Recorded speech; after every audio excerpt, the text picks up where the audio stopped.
স্বপ্ন বাস্তবায়ন না হওয়া পর্যন্ত তোমাকে স্বপ্ন দেখা উচিত।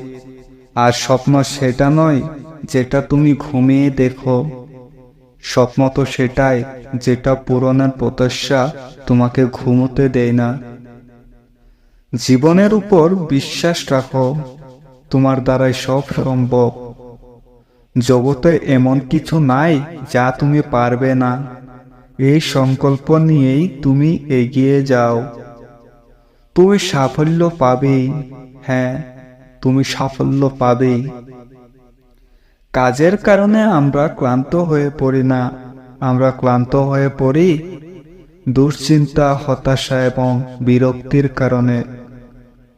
যে মানুষগুলো তোমাকে বলে তুমি পারবে না, তুমি পারবে না, তারাই সম্ভবত সেই লোক যারা ভয় পায়।